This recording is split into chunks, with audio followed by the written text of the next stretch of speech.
എന്തിലും ഏതിലും രാഷ്ട്രീയം കാണുന്നവരാണ് മലയാളികൾ. അത് ആഘോഷത്തിലായാലും ദുരന്തമുഖത്തായാലും. ഇപ്പോൾ വയനാട്ടിലുണ്ടായ ഈ ഉരുൾപൊട്ടൽ, അതുമായി ബന്ധപ്പെട്ട് സൈന്യം ചെയ്ത സേവനങ്ങൾ വളരെയധികം പ്രശംസിക്കപ്പെട്ടു, കേരളത്തിലെ മന്ത്രിമാരടക്കം.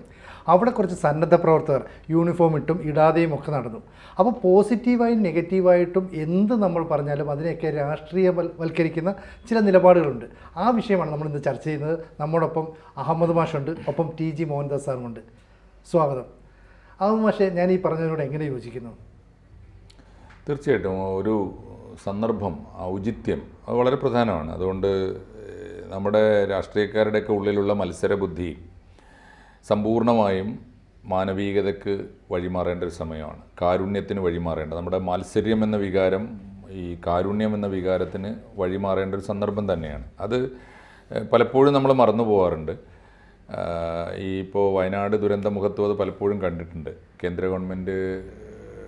ഗവൺമെൻറ് കാലേക്കുട്ടി മുന്നറിയിപ്പ് കൊടുത്തത് പാർലമെൻറ്റിൽ അമിത്ഷാ ആഭ്യന്തരമന്ത്രി അവതരിപ്പിച്ചു. അതിനെ കൗണ്ടർ ചെയ്യാനായിരുന്നു വലിയ ശ്രമം. സത്യത്തിൽ മുന്നറിയിപ്പുകൾ, കാലാവസ്ഥ, ഞാനതിൻ്റെ പിറ്റേന്ന് അതിൻ്റെ ഒരു ഫാക്ട് ചെക്കിംഗ് റിപ്പോർട്ട് വിശദമായി വായിച്ചു നോക്കിയപ്പോൾ കാലാവസ്ഥാ മുന്നറിയിപ്പ് ഒന്നും അത്ര ഗൗരവമുള്ളതായിരുന്നില്ല. പിന്നെ എല്ലാ കാലാവസ്ഥാ മുന്നറിയിപ്പുകളെയും ഒരു കാലത്തും ഒരു ഗവൺമെൻറ്റും ഗൗരവമായിട്ട് എടുക്കാറുമില്ല. മാത്രമല്ല, കാലാവസ്ഥാ മുന്നറിയിപ്പ് വയനാട്ടിലേക്ക് ഇപ്പോൾ 23-ാം തീയതി മുതൽ വയനാടിനെക്കുറിച്ച് വന്ന എല്ലാ കാലാവസ്ഥാ മുന്നറിയിപ്പുകളും അവരുടെ രീതി അനുസരിച്ച് അവരുടെ മാപ്പിൽ പച്ചയാണ്, പച്ച അപകടം കുറഞ്ഞതാണെന്ന്. അപ്പോൾ അതൊന്നും ഒക്കെ തീർച്ചയായിട്ടും പാർലമെൻറ്റിൽ ആഭ്യന്തരമന്ത്രി പറയേണ്ടത് പറഞ്ഞു. അത് അത്ര ഗൗരവമുള്ളതായിരുന്നില്ല എന്ന് മുഖ്യമന്ത്രി പറഞ്ഞു. എന്തായാലും ഈ ഒരു സംഭവം നടന്നു കഴിഞ്ഞാൽ പിന്നെ അതിന് മുൻപ് സംഭവിച്ചതല്ല, നടന്നു കഴിഞ്ഞിട്ടുള്ള കാര്യങ്ങളാണ് ചർച്ചയ്ക്കെടുക്കേണ്ടത്. അതിൽ കുറേ കൂടി പോസിറ്റീവായൊരു നില ഞാൻ 3-4 അഭയാർത്ഥി ഈ ദുരിതാശ്വാസ ക്യാമ്പുകളിലും വയനാട്ടിൽ കുറച്ച് ദിവസങ്ങളിൽ പോകാൻ എൻ്റെ തൊട്ടടുത്ത പ്രദേശമായതുകൊണ്ട് ഞാൻ പോയിരുന്നു. അപ്പോൾ ഞാൻ കണ്ടത് വളരെ വ്യത്യസ്തമായ ചിത്രമാണ്. നമ്മൾ ഈ കാണുന്നൊന്നുമല്ല. ഒന്നിപ്പോൾ ഞാൻ കണ്ടത് മിക്കവാറും എല്ലാ ദുരിതാശ്വാസ രംഗത്തും എല്ലാതരം കോട്ടണിഞ്ഞവരുമുണ്ട്. സേവാഭാരതിക്കാരുണ്ട്, SDPIക്കാരുണ്ട്, DYFIക്കാരുണ്ട്. വ്യത്യസ്തമായി രാഷ്ട്രീയ രംഗത്ത് നമ്മുടെ തെരുവുകളിൽ പരസ്പരം മുദ്രാവാക്യം വിളിക്കുകയും തെരഞ്ഞെടുപ്പുകളിൽ പരസ്പരം മത്സരിക്കുകയും ശത്രുതയുണ്ട് നമ്മൾ ധരിക്കുകയും ചെയ്ത ആളുകളൊക്കെ പരസ്പരം ദാഹിക്കുമ്പോൾ വെള്ളം കൊടുക്കുന്നത് അങ്ങോട്ടും ഇങ്ങോട്ടും പരസ്പരം കൈമാറുകയാണ്. അവർക്കൊന്നും ഈ ശത്രുത അവിടെ ഇല്ല. മാത്രമല്ല, കേന്ദ്രം മണിക്കൂറുകൾക്കകം ഒരു കേന്ദ്രമന്ത്രിയെ അങ്ങോട്ട് ഡിപ്ലോയ് ചെയ്തു. അദ്ദേഹം അവിടെ വന്നു. അദ്ദേഹത്തിൻ്റെ കോർഡിനേഷൻ വളരെ പ്രധാനമാണ്. പ്രത്യേകിച്ച് സൈന്യം വരുന്നു, കേന്ദ്രത്തിൻ്റെ ഈ ദുരന്ത സേന വരുന്നു, വലിയ എല്ലാ വിഭാഗ ഏജൻസികളും ഉദ്യോഗസ്ഥന്മാരുടെയും വിങ് വരുന്നു. ഇതിനെ കോർഡിനേറ്റ് ചെയ്യാനൊരു കേന്ദ്രമന്ത്രി അവിടെ ഉണ്ടായത് എല്ലാ നിലയിലും നന്നായി എന്ന് ഇടതുപക്ഷത്തും മുസ്ലിം ലീഗിലും ഒക്കെയുള്ള പലരും പല സുഹൃത്തുക്കളും എന്നോട് പറഞ്ഞു. വലിയ ഗുണം കിട്ടിയിട്ടുണ്ട്, ഉദ്യോഗസ്ഥന്മാർ അത് സാക്ഷ്യപ്പെടുത്തിയിട്ടുണ്ട്. അപ്പോൾ അവിടെ പോസിറ്റീവായിട്ടാണ് കാര്യങ്ങൾ നടന്നതെന്നാണ് ഞാൻ വിശ്വസിക്കുന്നത്. അനാവശ്യമായ രാഷ്ട്രീയ തർക്കം അവിടെ ആകെ, പിന്നെ നിസ്സാര കാര്യങ്ങളെക്കുറിച്ചാണ്. സുരേഷ് ഗോപി വരാൻ എന്തേ വൈകി, ഇങ്ങനെയുള്ള ചെറിയ ചോദ്യങ്ങളാണ്. പക്ഷേ സുരേഷ് ഗോപി വന്നു കഴിഞ്ഞിട്ട് വളരെ സംയമനത്തോടെ തന്നെയാണ് കാര്യങ്ങൾ. പിന്നെ അതിനിടയിൽ ഏതെങ്കിലും ഒരു സ്റ്റേറ്റ്മെൻറ്റിലെ ഒരു വാക്ക് വെട്ടിയെടുത്തിട്ടൊക്കെയാണ് ആളുകൾ ന്യൂസാക്കുന്നത്. അതൊക്കെ ഒരു അസുഖമാണ്. അത് എല്ലാവരും അത്തരം ആളുകളുണ്ടാവും. എപ്പോഴും എന്തെങ്കിലും ദൂഷ്യം കാണാൻ, നെഗറ്റീവായിട്ടുള്ള സംഗതികൾ കാണാനുള്ള ശ്രമങ്ങൾ നടക്കുന്നുണ്ടാവും. എങ്കിലും വയനാട് നൽകുന്നൊരു ചിത്രം ഞാൻ കണ്ടത് 2 കാര്യമാണ്. എല്ലാവരും അവിടെ രക്ഷാപ്രവർത്തനം നടത്തുന്ന പൊതുപ്രവർത്തകർ, വളണ്ടിയർമാർ, അവർ സഹോദരങ്ങളായിട്ടാണ് പെരുമാറുന്നത്. അവർ തമ്മിലൊരു മത്സരബുദ്ധി ഞാൻ കണ്ടില്ല. അങ്ങനെ പലയിടത്തും ഉണ്ടായതായി ഞാൻ കേട്ടിട്ടുണ്ട് പണ്ട്. പക്ഷേ ഇവിടെ അത് കാണുന്നില്ല. ഒന്ന്. രണ്ടാമത്, രാഷ്ട്രീയ പാർട്ടികൾ തമ്മിൽ നല്ല ഐക്യത്തോടെയാണ്. കേരളത്തിലെ പ്രതിപക്ഷ MLAമാർ ദുരിതാശ്വാസ നിധിയോട് സഹായിക്കുന്നു. ഭരണകക്ഷിയും പ്രതിപക്ഷവും ഒക്കെ എല്ലാം മറന്നിട്ട് ഏത് ഗവൺമെൻറ് കോർഡിനേറ്റ് ചെയ്താലും, അത് കേരള ഗവൺമെൻറ് കോർഡിനേറ്റ് ചെയ്യുമ്പോഴും കേന്ദ്ര ഗവൺമെൻറ് ചെയ്യുമ്പോഴും അതിനോട് സഹകരിക്കുന്ന ഒരു മനസ്സ് പൊതുവെ രൂപപ്പെട്ട് വന്നിട്ടുണ്ട്. ഒറ്റപ്പെട്ട സ്വരങ്ങളൊക്കെ എല്ലാ നേതാക്കന്മാരുടെയും ചില പാർട്ടിയുടെ നേതാക്കൻ, ഇപ്പോൾ K. സുധാകരനെ പോലുള്ളവരുടെ സ്റ്റേറ്റ്മെൻറ്റ് അതിനെ ഒരു ഒറ്റപ്പെട്ട സംഭവമായിട്ട് അദ്ദേഹത്തിൻ്റെ ഒരു ഇതായിട്ട് കണ്ടാൽ മതി. പിന്നെ ഞാൻ കണ്ട ഒരു പ്രധാനപ്പെട്ട കാര്യം, ഇവർക്കൊക്കെ ഇങ്ങനെ പെരുമാറാൻ കഴിയൂ വയനാട്ടിൽ. കാരണം വയനാട്ടിൽ ഇവരുടെ ഒന്നും മുമ്പിൽ ഇവർ കൊണ്ട് എല്ലാവരും വലിയ തോതിലുള്ള വാഗ്ദാനങ്ങളാണ്. അവിടെ നഷ്ടപ്പെട്ട വീടുകളേക്കാൾ കൂടുതൽ വീടുകൾ ഓഫർ ചെയ്തിട്ടുണ്ട്. ആളുകൾ തയ്യാറാണ് കൊടുക്കാൻ. മനുഷ്യൻ്റെ ഉള്ളിലെ ഈ കാരുണ്യം വഴിഞ്ഞൊഴുകി വരുന്ന അവിടെ കാണാനുണ്ട്. പക്ഷേ 2 പ്രശ്നങ്ങളാണ് അവിടെ അവശേഷിക്കുന്നത്. അതാണ് ചർച്ച ചെയ്യേണ്ടത്. ഒന്ന്, ഈ ദുരിതാശ്വാസ ക്യാമ്പുകളിൽ 9,000-ലേറെ പേരുണ്ട്. 93 ദുരിതാശ്വാസ ക്യാമ്പുകളുണ്ട്. അത് ഞങ്ങളൊക്കെ പോയത് താരതമ്യേന ദുരന്ത ഭൂമിക്ക് അകലെയുള്ള 3-4 ക്യാമ്പുകളിലാണ്. പക്ഷെ വളരെ അവരുടെ ചോദ്യങ്ങളിൽ ഒരു ഉത്തരമില്ല ഇപ്പോഴും. എന്നുവെച്ചാൽ ഈ മരിച്ചുപോയവരുടെ മൃതദേഹങ്ങൾ അവരുടെ കമ്മ്യൂണിറ്റിയുടെ ഐഡൻറ്റിറ്റിയൊക്കെ കിട്ടിയ സ്ഥിതിക്ക് ഹിന്ദുക്കളാണെന്ന് തിരിച്ചറിഞ്ഞവരെ മുഴുവൻ സേവാഭാരതിക്കാർ ഹാരിസൺ മലയാളം എസ്റ്റേറ്റിനകത്ത് വലിയൊരു ശ്മശാനം തീർക്കുകയുണ്ടായത്. അതിൻ്റെ മുറപ്രകാരം അവർ ഖബർ, അതുപോലെ മഹല്ല് കമ്മിറ്റികൾ ഖബറടക്കുന്നുണ്ട്, സെമിത്തേരികൾ അത് ചെയ്യുന്നുണ്ട്. ഇതിനൊക്കെ ഇടയിൽ എല്ലാവരും നേരിടുന്നൊരു പ്രധാനപ്പെട്ട ചോദ്യമുണ്ട്. ദുരിതാശ്വാസ ക്യാമ്പ് ഞാൻ നേരിട്ട് കണ്ടതാണ്. ഒരു അമ്മ ചോദിക്കുന്നു, ഹൗ സമാധാനമായല്ലോ, എൻ്റെ ഭർത്താവിൻ്റെ കാര്യം തീരുമാനമായല്ലോ, ഇനി എൻ്റെ 2 മക്കൾ എവിടെയാണ് മക്കളെ? ഇതാ ചോദ്യം. ഇപ്പോഴും കണ്ടു കിട്ടിയിട്ടില്ലാത്ത, മരിച്ചുവോ എന്ന് തിട്ടപ്പെടുത്തിയിട്ടില്ലാത്ത നൂറുകണക്കിന് എന്ന് പറയുന്നത് എനിക്ക് അറിഞ്ഞൂടാ, കാണാതെ പോയ നൂറുകണക്കിന് പേരുണ്ട്. അത് പ്രധാനപ്പെട്ട ചോദ്യമാണ്. അതിൻ്റെ മുമ്പിൽ ആളുകൾ രാഷ്ട്രീയം മറന്നില്ലെങ്കിലേ അത്ഭുതമുള്ളൂ ആ ദുരന്ത ഭൂമിയിൽ പോയാൽ. രണ്ടാമത്തെ ഒരു കാര്യം, ഈ ക്യാമ്പുകളിലെത്തിയതിനേക്കാളും ദുരന്തപൂർണ്ണമാണ് എത്താത്തവരുടെ ചിത്രം. അവരുടെ കൊച്ചു അവരുടെ കൃഷിസ്ഥലങ്ങൾ, വീടുകൾ വെച്ചു കൊടുക്കാം എന്ന് വിചാരിക്കാം, ഇന്നല്ലെങ്കിൽ നാളെ വെച്ചു കൊടുക്കും, അതിന് ഫണ്ടും സ്പോൺസേഴ്സും ഒക്കെ റെഡിയാണ്.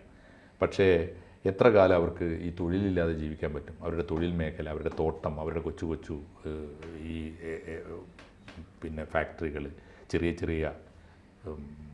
തൊഴിൽ കേന്ദ്രങ്ങൾ, ഇതൊക്കെ നഷ്ടപ്പെട്ടത്. മാത്രമല്ല അവരുടെയൊക്കെ ഭാവി വലിയ തോതിലുള്ളൊരു പ്രശ്നമാണ്. അപ്പോൾ ദീർഘകാലത്തെ അടിസ്ഥാനത്തിലുള്ള ഇപ്പോൾ ക്യാമ്പുകളുടെ കാര്യം കൂടി വന്നാലും 1-1.5 മാസം കൊണ്ടൊക്കെ തീരുമായിരിക്കും. പക്ഷേ അതിനുശേഷം അവരെ തുറച്ചു നോക്കുന്ന വലിയ ഭീകരമായ ഭാവിയുണ്ട്. അത്തരം ആശങ്കകളാണ് അവിടെ ഉള്ളത്. രാഷ്ട്രീയം മറക്കാൻ മലയാളിക്ക് അറിയാമെന്ന പാഠമാണ് ഞാൻ വയനാട്ടിൽ കണ്ടത്. തീർച്ചയായിട്ടും അതിനെക്കുറിച്ച് ഉള്ള വ്യത്യസ്ത തലങ്ങളിലുള്ള ഒരു വിലയിരുത്തൽ നമുക്ക് ആവാം എന്ന് തോന്നുന്നു. സാർ എങ്ങനെ പ്രതികരിക്കുന്നതിനോട്? ഞാൻ പറയുമ്പോൾ ഒരു സിനിക്കിൻ്റെ അഭിപ്രായമായിട്ട് നിങ്ങൾക്ക് തോന്നാം, അത് ശരിയുമാണ്. ഇത് കണ്ട് സിനിക്കായ ഒരാളാണ് ഞാൻ. ഓഖി ദുരന്തത്തിൽപ്പെട്ടവർക്ക് എന്ത് സംഭവിച്ചു? ഓഖി എന്നുള്ള പേര് തന്നെ നമ്മൾ മറന്നു. സുനാമിയിൽപ്പെട്ടവർക്ക് എന്ത് സംഭവിച്ചു? ഇനി പ്രകൃതി ദുരന്തമല്ല, മനുഷ്യനുണ്ടാക്കിയ ദുരന്തമായിരുന്നു മൂലംവെള്ളിയിൽ. നമ്മളുടെയൊക്കെ കൺമുമ്പിൽ പട്ടാപ്പകൽ ബുൾഡോസർ വെച്ച് വീടുകൾ ഇടിച്ച് തകർത്തു. കടൽ തകർത്തതല്ല, ഉരുൾപൊട്ടൽ തകർന്നതല്ല, മനുഷ്യൻ, അഡ്മിനിസ്ട്രേഷൻ, പോലീസ് നിന്ന് വീട് ഇടിച്ച് പൊളിച്ച് അമ്മമാർ തലയിൽ കൈവച്ച് നിലവിളിച്ചു. ആരും സഹായിക്കാനുണ്ടായില്ല. അവർക്ക് വേറെ വീട് കൊടുക്കും, സ്വർഗരാജ്യം കൊടുക്കും. അന്നും ഇതുപോലെ ഒരുപാട് വാഗ്ദാനങ്ങളുണ്ടായി. കൊടുത്തില്ല സാർ, ഇന്നും കൊടുത്തില്ല. കേരളയിൽ വന്ന് സ്ഥലമേറ്റെടുക്കാൻ നേരത്ത് വലിയ ബഹളം നടന്നില്ല. അന്ന് തോമസ് ഐസക്ക് മനോരമ ചാനലിൽ സംസാരിക്കുന്നു. മനോരമയിലാണ് ചോദിച്ചു, നിങ്ങൾ ഈ ഏറ്റെടുക്കുന്ന സ്ഥലത്തിന് പകരം സ്ഥലം കൊടുക്കും, വില കൊടുക്കും എന്നൊക്കെ പറയുന്നു, കൊടുക്കുമോ? മൂലംപള്ളിയിൽ എന്താ സംഭവിച്ചത്? തോമസ് ഐസക്ക് പറഞ്ഞു, Moolampilly is an embarrassment, let us not discuss that. എത്ര വർഷം കഴിഞ്ഞിട്ടാണ്? 2006-ലോ 2007-ലോ സംഭവിച്ചതാണ് മൂലംപള്ളി. 2021-ൽ 22-ൽ ഇരുന്ന് തോമസ് ഐസക്ക് പറയുന്നു, Moolampilly is an embarrassment, let us not discuss that. അത് സംസാരിക്കേണ്ട എംബാരസ്മെൻറ്റ്. 378 കുടുംബങ്ങളെ പട്ടാപ്പകൽ ബുൾഡോസർ വെച്ച് ഇടിച്ച് പുറത്താക്കിയിട്ട് അത് എംബാരസ്മെൻറ്റാണ്, നമുക്ക് ഡിസ്കസ് ചെയ്യേണ്ട എന്ന് ഒരു രാഷ്ട്രീയക്കാരന് പറയാമെങ്കിൽ എന്താ സാർ? എന്നെ പോലുള്ള ഒരു സിനിക്കായി പോകുന്നത്. ശരി, അത് കഴിഞ്ഞു. കവളപ്പാറ എന്ത് കിട്ടി? ഒന്നും കിട്ടിയിട്ടില്ല. പെട്ടിമുടി ദുരന്തം. അതാണ് ഞാൻ പറയുന്നത്. പെട്ടിമുടിയിൽ എൻ്റെ ഓർമ്മയിൽ 28 പേര് മണ്ണിനടിയിൽ. ഇതുപോലെ എണ്ണമില്ല. ഇല്ല, 77 പേരാണ് സർ സർക്കാരിൻ്റെ കണക്ക്. 77 പേര് മരിച്ചതിൻ്റെ കണക്ക്. മരിച്ചതിന് കിട്ടാത്തത് ഭൂമി മീൻസ് ബോഡി കണ്ടില്ല. അവർക്ക് എന്ത് കിട്ടി? അവർക്ക് 2 ലക്ഷം രൂപ. ഇപ്പോൾ ഇന്നലെ വന്ന വാർത്ത, അവർക്ക് അന്ന് 4 കൊല്ലം മുമ്പാണ്, 2020-ലാണത്, അവർക്ക് 2 ലക്ഷം രൂപ കേന്ദ്ര ഗവൺമെൻറ് ഓഫർ ചെയ്തിരുന്നു മരണപ്പെട്ടവരുടെ കുടുംബത്തിന്. നയാ പൈസയും കിട്ടിയിട്ടില്ല. കേരള ഗവൺമെൻറ് വാങ്ങിക്കൊടുക്കേണ്ടതാണ്, വാങ്ങിക്കൊടുത്തിട്ടില്ല, കൊടുക്കുകയില്ല. ഞാൻ എൻ്റെ അയൽവക്കത്തുള്ളൊരു അമ്മച്ചി, അവർ ഏകദേശം അനാഥയാണ്. ബ്രദേഴ്സാണ് അവരെ നോക്കേണ്ടത്. പക്ഷേ വീതമൊക്കെ കിട്ടിക്കഴിഞ്ഞാൽ ബ്രദേഴ്സ് നോക്കാതെ എന്ത് വാങ്ങിക്കോട്ടെ, അമ്മച്ചി ഒറ്റയ്ക്കാണ്. 2 കാലിനും വലിയ മന്ദുണ്ട്. ഞാൻ സാമൂഹ്യ പ്രവർത്തകൻ, മുഖ്യമന്ത്രിയുടെ ദുരിതാശ്വാസ നിധിയിൽ നിന്ന് ഇപ്പം മേടിച്ചു തരുമെന്ന് പറഞ്ഞിട്ട് ഞാനൊരു നടപ്പ് തുടങ്ങി. അതിൻ്റെ വകുപ്പും ചട്ടവും സംഗതിയൊക്കെ കളക്ടറേറ്റിൽ എനിക്ക് പരിചയമുള്ള ഒരാളുണ്ടായിട്ട് പോലും എനിക്ക് 3000 രൂപയാണ് ആകെ.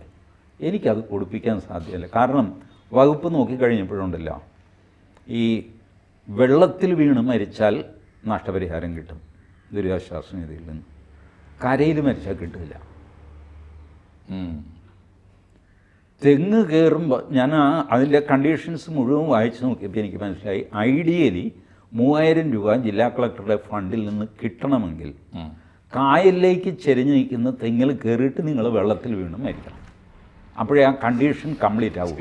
കഷ്ടം. ഇതാണ് സാർ, ഇങ്ങനെയാണ് സാർ. ഞാൻ എങ്ങനെ സിനിക്കാവാതിരിക്കും? കൊടുക്കുകയില്ല, 10 പൈസ കൊടുക്കുകയില്ല. ഇപ്പോൾ സാറ് നോക്കിക്കോളൂ, ഈ വർത്തമാനമൊക്കെ എല്ലാവരും പറയും.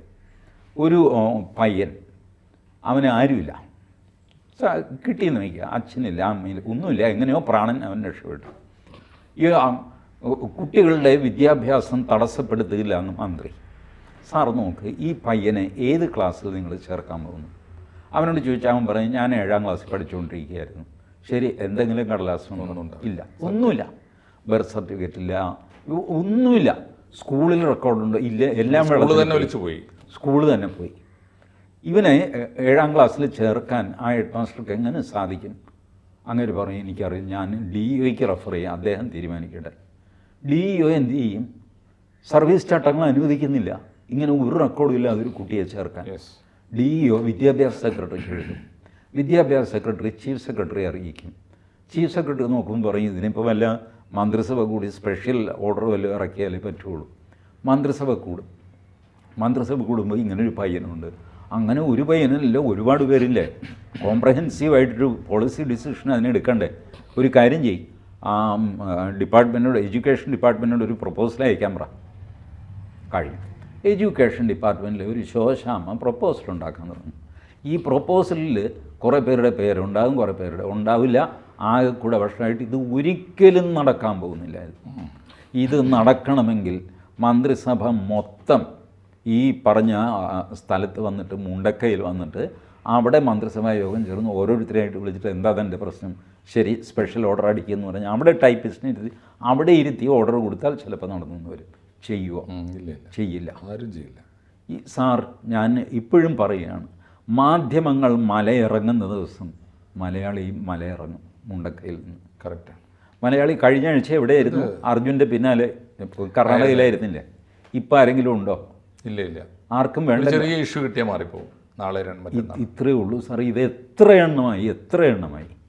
2018 പ്രളയം ഇപ്പോഴും പൈസ കൊടുത്ത് തീർന്നോ? എനിക്കറിയാവുന്നൊരു ചാനലിലെ ഡ്രൈവർ, ഞാൻ ആ ചാനലിൻ്റെ പേര് പറയാത്തത് അതൊക്കെ മഹാ കഷ്ടമാണ്, അതുകൊണ്ടാണ്. ചാനൽ ഡ്രൈവർ ഡിബേറ്റിന് സ്ഥിരം എന്നെ കൊണ്ടുപോകാനായിട്ട് വീട്ടിൽ വരും. അയാൾക്ക് ഈ 10,000 രൂപ ഇന്ന് വരെ കിട്ടിയിട്ടില്ല. ഫസ്റ്റ് ഒരു 10,000 രൂപ ഇറസ്പെക്റ്റീവ് ഓഫ് ഡാമേജ്, പ്രളയത്തിൽപ്പെട്ടവർക്ക് 10,000 രൂപ. ആ 10,000 രൂപ ഈ മനുഷ്യന് കിട്ടിയില്ല. അയാളോട് ഞാൻ പറഞ്ഞു, തൻ്റെ മുതലാളിമാരൊക്കെ ചാനലിലെ വലിയ ആൾക്കാരല്ലേ, അവരൊക്കെ വലിയ വലിയ കാര്യങ്ങളെ ചെയ്യുള്ളൂ സാർ, ചെറിയ മനുഷ്യരുടെ കാര്യം അവരും നോക്കില്ല.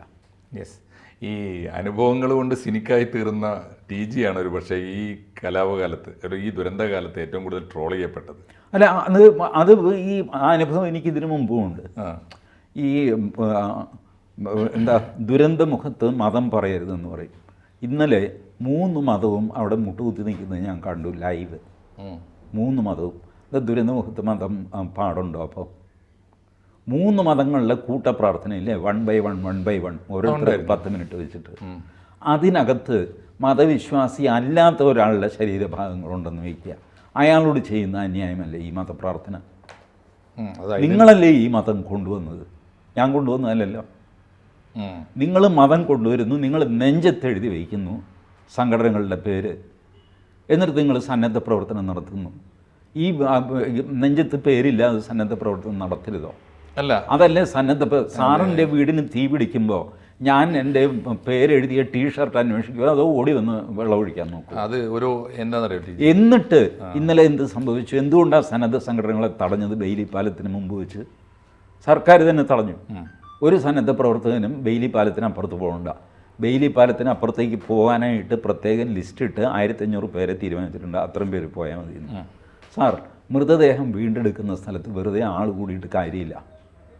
വെറുതെ ആൾക്കൂട്ടം ആ ജോലിയെ തടസ്സപ്പെടുത്തുകയുള്ളൂ. ഞാനിത് പറയുമ്പോൾ മതം പാടില്ല, മതം പാടില്ലെങ്കിൽ 3 മതവും ചേർന്ന് ഇന്നലെ നടത്തിയ നാടകം എന്തായിരുന്നു? അതിനകത്ത് ഒരു മനുഷ്യൻ, അയാളൊരു മനുഷ്യനല്ലേ, അയാൾക്ക് മതമില്ല എന്ന് വയ്ക്കുക, അയാളെ ബലം പ്രയോഗിച്ച് നിങ്ങൾ മതപ്രാർത്ഥന നടത്തിയത് എന്തുകൊണ്ട്? നിങ്ങൾക്കൊരു പ്രാർത്ഥനയുമില്ലാതെ ഇത് DNA ടെസ്റ്റും ഒക്കെ കഴിഞ്ഞിട്ട് ഇതിൻ്റെ ഫൈനലായിട്ടില്ല. ഇപ്പോൾ ഈ ശരീരത്തിൻ്റെ കഷ്ണം കിട്ടി അതെവിടെയെങ്കിലും മറവ് ചെയ്യണം, അതിന് നമ്പറൊക്കെ ഇട്ടിട്ട് ക്ലിനിക്കലി ആ ഏർപ്പാടങ്ങ് ചെയ്യുക. മതചടങ്ങ് ആരാണോ നഷ്ടപ്പെട്ടത്, ഇതിനൊക്കെ ഓരോ മതത്തിനും അവരുടേതായ പരിപാടിയുണ്ട്. ഒരാളെ കാണാതെ പോയി എന്ന് വെച്ചോ, എന്താ മതങ്ങൾ ചെയ്യുന്നത്? ഒരു മുസ്ലിം അല്ലെങ്കിൽ ഒരു ഹിന്ദു കാണുന്നില്ല, 10-20 വർഷമായി ആ മനുഷ്യനില്ല, എന്ത് ചെയ്യും? അയാൾ മരിച്ചതായിട്ട് വിചാരിച്ച് കർമ്മങ്ങൾ ചെയ്യുന്നവരുണ്ട്, അല്ലെങ്കിൽ ഒന്നും ചെയ്യാതെ അവഗണിക്കുന്നവരുണ്ട്, ഒന്നും ചെയ്യാതെ നിത്യവേദന, അങ്ങനെ ഒന്നും ചെയ്യാതെ ഇവർ വിടരുതായിരുന്നു. ഒരാളുടെ കാല് കിട്ടി എന്ന് വിചാരിച്ച അയാൾ മരിച്ചു എന്ന് നിങ്ങൾ സങ്കല്പിക്കുന്നത് എങ്ങനെയാണ്? എനിക്ക് മതങ്ങളുടെ ഡൈനമിക്സും എനിക്ക് ശരിക്കും മനസ്സിലാകുന്നുണ്ട്, മതങ്ങളുടെ പ്രകടനപരതയും എനിക്ക് മനസ്സിലാകുന്നുണ്ട്.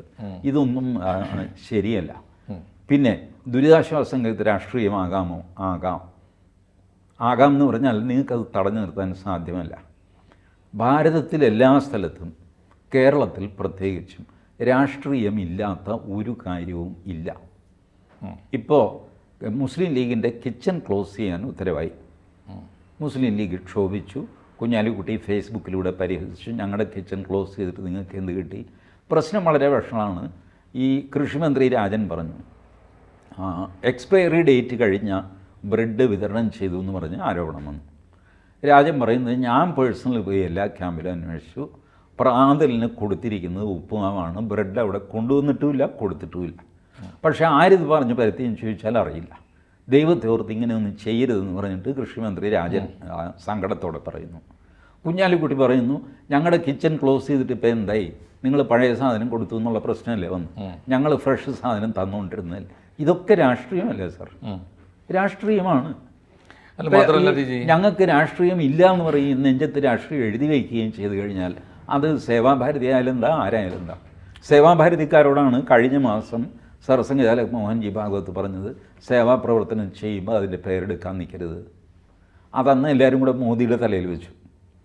മോദിയെ മോഹൻജി ഭാഗവത് കുത്തിയതാണ്. അങ്ങനെയൊന്നുമല്ല, മോഹൻജി ഭാഗവത് സ്വന്തം ആൾക്കാരോടാണ് പറഞ്ഞത്, നിങ്ങളിങ്ങനെ പേരെടുക്കാൻ നിൽക്കരുത്, മേനെ കിയാ എന്നൊക്കെ പറഞ്ഞു. അത് അങ്ങനെ ചെയ്താൽ ആ സേവാപ്രവൃത്തിയുടെ പുണ്യം നഷ്ടപ്പെടും.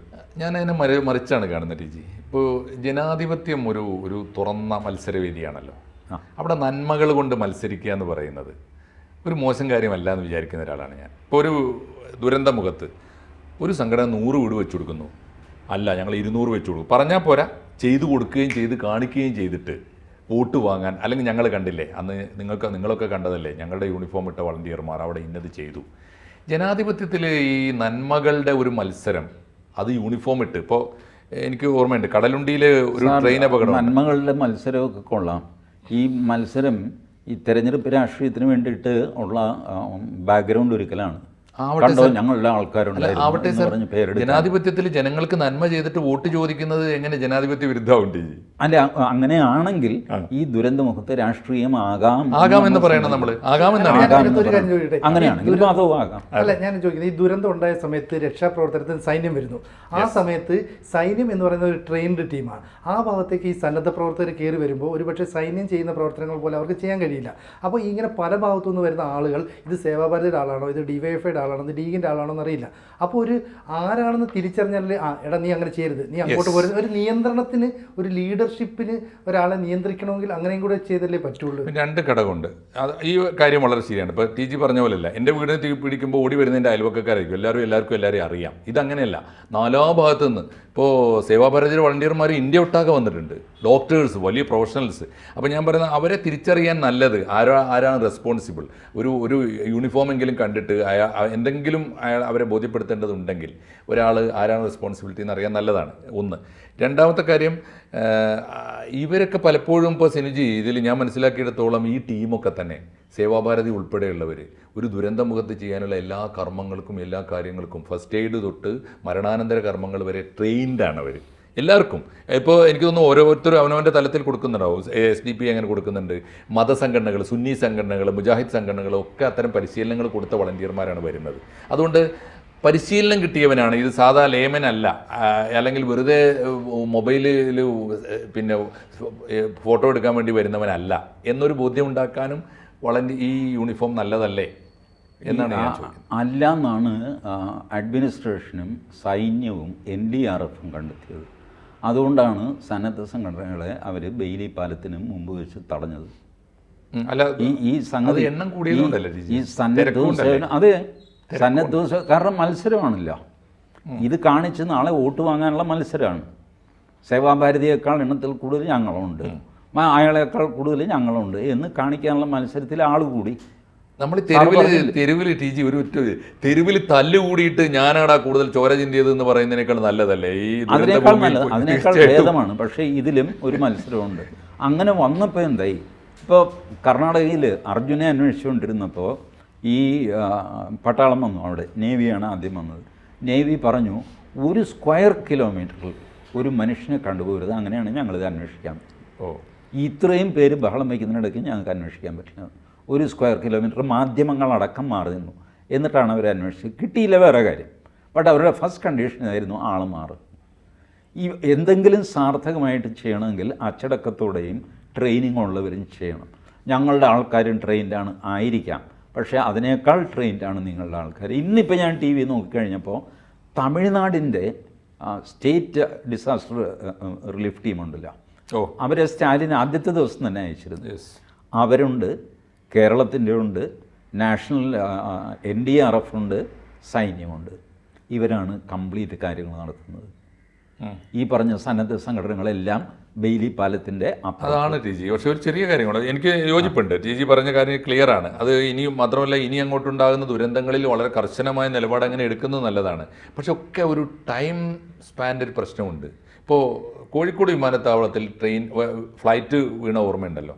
ആ സമയത്ത് എന്തെല്ലാം സുരക്ഷ മറികടന്നിട്ടാണെന്ന് പറയുമോ, പാതിരാക്ക് ഉള്ള വാഹനങ്ങളും ഓട്ടോറിക്ഷയും ഉള്ള കാറും ഒക്കെ എടുത്തിട്ട് വീണ് കിടക്കുന്നവനെ മതിൽ ചാടിക്കടന്ന് സെക്യൂരിറ്റി ഏരിയയൊക്കെ മറികടന്ന തടയാൻ വന്ന സെക്യൂരിറ്റി ഉദ്യോഗസ്ഥൻ തട്ടിത്തെറിപ്പിച്ചിട്ട് കത്തുന്ന വിമാനത്തിനകത്ത് നിന്ന് ആളുകളെ കൊണ്ടുവരും.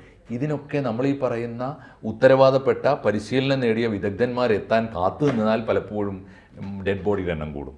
അല്ല, ഈ അങ്ങനെ ആയിരുന്നില്ല ഈ കാര്യത്തിലുണ്ടായത്. സിറ്റുവേഷൻസ് വ്യത്യാസമുണ്ടല്ലോ. ഇതങ്ങനെയല്ല. ഇത് ഉരുൾ പൊട്ടി വരുന്നു, വീണ്ടും പൊട്ടുമെന്ന് സംശയം തോന്നുന്നു. അവിടെ വീണ്ടും കൂടുതൽ ആൾക്കാരെ എത്തിച്ചിട്ട് അപകടത്തിൻ്റെ വ്യാപ്തി വർദ്ധിപ്പിക്കും അഥവാ വർദ്ധിപ്പിക്കും എന്ന് അധികാരികൾ ഭയന്നു. ഇത് ഞാൻ ചെയ്തതല്ലല്ലോ, ഞാൻ ചെയ്തതല്ലല്ലോ. ഇത് സർക്കാരിൻ്റെ ഉത്തരവാദപ്പെട്ട ആൾക്കാരാണ് ബെയിലി പാലത്തിൽ ഒരുപാട് കുഴപ്പങ്ങൾ അവിടെ സംഭവിച്ചു. ചിലതൊക്കെ ചില ചാനലുകൾ റിപ്പോർട്ട് ചെയ്തു, കുറച്ച് റിപ്പോർട്ട് ചെയ്തില്ല. പിന്നെ ഒന്നിനും അല്ലാതെ TG കാഴ്ചക്ക് വേണ്ടി ആളുകൾ പോകുന്നുണ്ട് മൊബൈൽ ഫോണുമായിട്ട്. അവിടെ ഇത് കണ്ടിട്ട് അവന്റെ മൊബൈലിൽ കൂടുതൽ ഈ ഏറ്റവും മോശം ചിത്രങ്ങൾ അവന്റെ മൊബൈലിൽ പകർത്തിയിട്ട് അവൻ അപ്ലോഡ് ചെയ്യാൻ ആ ചിത്രമുണ്ട്. സാർ, ഡിസാസ്റ്റർ ടൂറിസം മാത്രമല്ല, ടെറർ ടൂറിസം ഒരു 10 കൊല്ലം മുമ്പ് ശ്രീനഗറിൽ പട്ടാളം പിടിച്ചു, CRPF പിടിച്ചു. 7 പേരാണ്, 2 സ്ത്രീകൾ 5 പുരുഷന്മാർ. ഉത്തർപ്രദേശിൽ നിന്ന് എന്താണ് ഭീകരപ്രവർത്തനം കാണാൻ വന്നു. ബോംബ് പൊട്ടിയിട്ട് വെടി നടക്കുന്നു. ഇവർ ഭിത്തിയുടെ പുറകിലായിട്ട് ഒരു കെട്ടിടത്തിൻ്റെ ഭിത്തിയിൽ പതുങ്ങി നിൽക്കുന്നു കുറച്ച് പേര്. ഇതാരാണ്? CRPF നോക്കി, സിവിൽ ഡ്രസ്സിലാണ്. ആ നാട്ടുകാരിൽ അവരെ പിടിച്ചു വളഞ്ഞു. പിടിച്ചപ്പോൾ അവർ ടെററിസം കാണാൻ വന്നതാണ്. വണ്ടി കയറ്റി വിട്ടു അവിടുന്ന്, മേലാൽ ഈ ഏരിയയിൽ കണ്ടുപോരുന്നു. ടെറർ ടൂറിസം, ഡിസാസ്റ്റർ ടൂറിസം, ഇതൊക്കെ ഉണ്ട് ഇതിനോട് ചേർത്ത്. അല്ല, ഈ കൗതുകം കൊണ്ട് ആൾക്കാർ ചാടുന്നതാണ്. അത് പ്രളയ സമയത്തുണ്ടായി, എല്ലാ സമയത്തും ഉണ്ടായി. പക്ഷേ ഞാൻ തുടക്കത്തിൽ പറഞ്ഞ കാര്യം പറയട്ടെ, മീഡിയ മാറിക്കഴിയുമ്പോൾ ഈ പറയുന്ന ആൾക്കാർ മാറാണ്. അത് TG പറഞ്ഞതിനോട് ഒരു അത് കഴിഞ്ഞിട്ട് ആരും നോക്കാനുണ്ടാവില്ല. മീഡിയ ആണ് നമ്മളെ നയിക്കുന്നത്. മീഡിയയാണ് നമ്മുടെ എല്ലാ നല്ല കാര്യങ്ങളെയും ചീത്ത കാര്യങ്ങളെയും നയിക്കുന്നത്. ഇപ്പോൾ ഇന്നലെ ഞാനൊരു ബർത്ത്ഡേ പാർട്ടിയിൽ, ഒരു പാവപ്പെട്ട സാധാരണ ഇടത്തക്കാരൻ്റെ ഒരു ബർത്ത്ഡേ പാർട്ടിയിൽ 10-2000 പേരുടെ ഒരു കുട്ടിയുടെ പിറന്നാളിനെ. അപ്പോൾ ഇതെന്താണെന്ന് വെച്ചാൽ മീഡിയ ഉണ്ടാക്കുന്നൊരു ബൂമാണ്. അതല്ലാതെ നല്ലതും ചീത്തയൊക്കെ നമ്മൾ മീഡിയയാണ്. അതുപോലെ ഈ സ്ഥലത്തേക്ക് ഞാൻ ആ കാര്യത്തിൽ നമ്മുടെ ഈ സോഷ്യൽ മീഡിയയിലെ ഒരു വളരെ പോപ്പുലറായ മനുഷ്യനാണ് കിടിലം ഫിറോസ്. സാർ ശ്രദ്ധിച്ചിട്ടുണ്ടോയെന്ന് അറിയില്ല. ഞാൻ നോക്കാറുണ്ട്. കിടിലം ഫിറോസും കൂട്ടരും അദ്ദേഹം ഒരുപാട് സേവാപ്രവർത്തനമൊക്കെ ചെയ്യുന്ന ആളാണ്. നല്ല ഒരു മോട്ടിവേഷണൽ സ്പീക്കറാണ്. വയസ്സുകാലത്ത് എനിക്ക് മോട്ടിവേഷൻ ഒന്നും വേണ്ടെങ്കിലും ഫിറോസ് മറ്റുള്ളവരെ മോട്ടിവേറ്റ് ചെയ്യുന്ന രീതി ഞാൻ കണ്ടിട്ടുണ്ട്. അസാമാന്യ സാമർഥ്യമുള്ളതാണ്. ഇവർ തിരുവനന്തപുരത്ത് നിന്ന് ലേബലും ഇല്ല, ഇതൊന്നുമില്ല കേട്ടോ. ഒരു സംഘടന സ്വന്തം എന്തോ സംഘടനയൊക്കെ ഉണ്ട്, പക്ഷേ അതിൻ്റെ പേരും ഒട്ടിച്ചിട്ടില്ല, ഒന്നുമില്ല. 2-3 വണ്ടി നിറച്ച് സാധനങ്ങൾ അയക്കുന്നു. ലൈവ് ചെയ്യുകയാണ് ഫിറോസ്. ഫിറോസ് പറഞ്ഞു, ഈ വണ്ടിയോടെ ഞങ്ങൾ ഈ പ്രവൃത്തി നിർത്തുന്നു. ജില്ലാ ഭരണകൂടം ഞങ്ങളോട് പറഞ്ഞു, ഇനി അങ്ങോട്ട് ഒരു സാധനവും അയക്കരുത് എന്ന് പറഞ്ഞു. അതെന്തുകൊണ്ടാണെന്ന് ഞങ്ങൾക്ക് അറിഞ്ഞുകൂടാ, പക്ഷേ ഞങ്ങൾ ലോ അബൈഡിങ് സിറ്റിസൺസാണ്. നാട്ടിൽ ഒരു ഭരണകൂടമുണ്ട്, ആ ഭരണകൂടം പറയുന്നത് അനുസരിക്കാൻ ഞങ്ങൾ ബാധ്യസ്ഥരാണ്. അതുകൊണ്ട് ഇവിടെ വെച്ച് നിർത്തുന്നു. അവിടെ ആവശ്യത്തിന് കിട്ടിയത് ഉണ്ടാവാം, അല്ലെങ്കിൽ വേറെ ആരെങ്കിലും തരുന്നുണ്ടാവാം, എന്തുമാവാം. ഞങ്ങളോട് പറഞ്ഞു പ്ലീസ് സ്റ്റോപ്പ് ദിസ് എന്ന് പറഞ്ഞ് ഞങ്ങൾ നിർത്തുന്നു. ഇതാണ് ഒരു ശരിയായ സേവാപ്രവർത്തനം എന്ന് ഞാൻ കരുതുന്നു. പക്ഷേ അങ്ങനെ ഗൈഡ് ലൈൻ വന്നു കഴിഞ്ഞാൽ ഒരു നിയന്ത്രണവും ചിട്ടയും ചട്ടവും ഉണ്ടാവുക, അനാവശ്യമായ ലേബലുകൾ ഇല്ലാതിരിക്കുക. അത് നമുക്ക് അറിഞ്ഞുകൂടായിട്ടാണ് ഇത് സമൂഹത്തിൽ ഇതൊരു മത്സരമായിട്ട് വർദ്ധിച്ചു വരുന്നു. ഈ വീട് വെച്ച് കൊടുക്കാൻ, ഈ സുനാമി കഴിഞ്ഞപ്പോൾ വീട് വെച്ച് കൊടുക്കാനായിട്ട് വലിയ മത്സരം നടന്നു. മാതാമൃതാനന്ദമയ്ക്ക് കൂടുതൽ കൊടുത്തു, ക്രൈസ്തവ സഭയ്ക്ക് കുറവ് തന്നു. അന്ന് ഉമ്മൻചാണ്ടി അനുഭവിച്ച കഷ്ടപ്പാടിനും കൈയും കണക്കുമില്ല. എല്ലാവർക്കും വീട് വയ്ക്കണം. പുള്ളി പറഞ്ഞു, നിങ്ങൾക്കൊക്കെ അനുമതി തന്നു കഴിഞ്ഞാൽ ഇതിന് സ്ഥലം എവിടെ? ഒരു സർവകക്ഷി പ്രകടനം പോലെ എനിക്ക് തോന്നിയത് എന്താണെന്നറിയാം, ഇവിടെ വയനാട്ടിൽ ആംബുലൻസുകളുടെ ജാഥ ഭയങ്കര ബ്രാൻഡാണല്ലോ. എല്ലാവരും ബ്രാൻഡാണ്. ഓരോ കക്ഷിയുടെ നേതാവിൻ്റെയും ചിത്രങ്ങളും ഒക്കെ വെച്ചുകൊണ്ട് ആ ചിത്രമുണ്ട്. അത് സത്യം പറഞ്ഞാൽ സങ്കടം ഉണ്ടാക്കുന്നതാണ്. പക്ഷേ ജനാധിപത്യത്തിൽ പോസിറ്റീവായ മത്സരമാണെങ്കിൽ ആരോഗ്യകരമല്ലേ? ഇത് അത്ര ആരോഗ്യകരമാണ് എന്ന് ഞാൻ കരുതുന്നില്ല. കാരണം ഇതിൻ്റെ അന്തർധാര വേറെയാണ്. എന്തായാലും ഈ പുറമേ സേവാപ്രവർത്തനം എന്നൊക്കെ പറയുമെങ്കിലും ഉള്ളിൽ അസാമാന്യമായ രാഷ്ട്രീയമാണ്. ഇറസ്പെക്റ്റീവ് ഓഫ് ലേബൽ ഞാൻ പറയുകയാണ്. എല്ലാവരുടെയും ഉള്ളിൽ രാഷ്ട്രീയ പോയിന്റ് സ്കോർ ചെയ്യുക എന്നുള്ള ഉദ്ദേശമാണ്. അത് ഒരു നല്ല കാര്യമല്ല, പക്ഷേ അത് തടയാനൊട്ട് സാധ്യവുമല്ല. ഭാരതം മൊത്തം ഇങ്ങനെയാണ്, കേരളത്തിൽ അല്പം കൂടുതലാണെന്നേ ഉള്ളൂ. ഒരു ബലാത്സംഗം നടന്നാൽ അത് രാഷ്ട്രീയം കളിക്കും. ടി ജി എന്തായാലും തുടക്കത്തിൽ പറഞ്ഞതിലേക്ക് തിരിച്ചു വന്ന് അവസാനിപ്പിക്കാം. ടി ജി നമ്മളെക്കാൾ ലോകം കണ്ട ഒരാളാണ്, അനുഭവങ്ങളുള്ള ഒരാളാണ്. അനുഭവങ്ങൾ കൊണ്ട് ദുരന്തമുഖത്തും ടി ജി ഒരു സിനിക്കായി തന്നെ തുടരുന്നു. അതിൽ നിന്നുള്ള വരുന്ന അദ്ദേഹത്തിന്റെ ഞാൻ പറയാം സാർ, ഞാൻ സിനിക്ക് എന്ന് പറയുന്നത് മറ്റുള്ളവർ എന്നെ കാണുന്ന അല്ലെങ്കിൽ ഉപയോഗിക്കുന്ന ഒരു വാക്ക് എന്നുള്ള നിലയ്ക്കാണ്. ഞാൻ യാഥാർത്ഥ്യബോധമുള്ള ആളാണ്. സിനിക്കായതുകൊണ്ടല്ല ഞാൻ പറയുന്നത്. ഈ നിയമത്തിൻ്റെയും ചട്ടങ്ങളുടെയും ബ്യൂറോക്രസിയുടെയൊക്കെ നൂലാമാലയിൽ പെട്ട് ഒരു കാര്യവും നമ്മുടെ നാട്ടിൽ നടക്കാതെ പോകുന്നു. എല്ലാത്തിനും മന്ത്രിസഭാ തീരുമാനം വേണ്ടി വരുന്നു, അല്ലെങ്കിൽ മുഖ്യമന്ത്രിയുടെ സ്പെഷ്യൽ ഓർഡർ വേണ്ടി വരുന്നു. അതെ, തീർച്ചയായിട്ടും ചർച്ചയുടെ ഒരു ഔട്ട്പുട്ട് അതാണ് കേട്ടോ. ടി ജിയുടെ ഒരു മനസ്സിൻ്റെ വേദന യഥാർത്ഥത്തിൽ അതാണ്. മറ്റേതൊക്കെ പൊതുവേ ഇൻസ്റ്റൻ്റ് ആയിട്ട് ടി ജി പറയും, ഒരു സർക്കാസ്റ്റ് ഉണ്ട്, ഒരു സറ്റയർ ഉണ്ട് ടി ജിയുടെ. അതല്ല, മറ്റേത് വളരെ പ്രധാനമാണ്. ടി ജിയുടെ നിരീക്ഷണം വളരെ പ്രധാനമാണ്. ഈ ദുരന്തങ്ങൾ വിഖ്യാതം, വളരെ മനോഹരമാണ് ആ പ്രയോഗം. മാധ്യമങ്ങൾ മലയിറങ്ങുമ്പോൾ മനുഷ്യ മനസാക്ഷി ഇറങ്ങിപ്പോവുകയും പിന്നെ തിരിഞ്ഞു നോക്കാൻ ആളില്ലാത്ത ദുരന്ത ഭൂമിയിൽ ഇവർ പിടഞ്ഞുകൊണ്ടിരിക്കുകയും ചെയ്യും. അതൊരു ചെറിയ അങ്ങനെയാണ് കവളപ്പാറയിലും പെട്ടിമുടിയിലും സംഭവിച്ചിരിക്കലും എല്ലാം ഞാൻ വസ്തുതയാണ്. ടി ജിയെ പോലെ ഒരാളുടെ നിരീക്ഷണങ്ങളിൽ അടിവരയിട്ട് കാണേണ്ടതും കേൾക്കേണ്ടതും ഇങ്ങനെയുള്ള അനുഭവങ്ങളുടെ വലിയ പാഠമാണ്. എന്തായാലും എല്ലാ കാര്യങ്ങളിലും രാഷ്ട്രീയം കാണുന്ന മലയാളിയുടെ മനസ്സ് അത് തുടർന്നുകൊണ്ടേ ഇരിക്കുമെന്ന് പറഞ്ഞുകൊണ്ട് നമുക്ക് തൽക്കാലം ഈ ചർച്ച അവസാനിപ്പിക്കാം. കൂടുതൽ വാർത്തകളും വിശേഷങ്ങളും നിങ്ങളിലേക്ക് എത്താൻ ABC മലയാളം സബ്സ്ക്രൈബ് ചെയ്യുക, ബെൽ ബട്ടണും അമർത്തുക.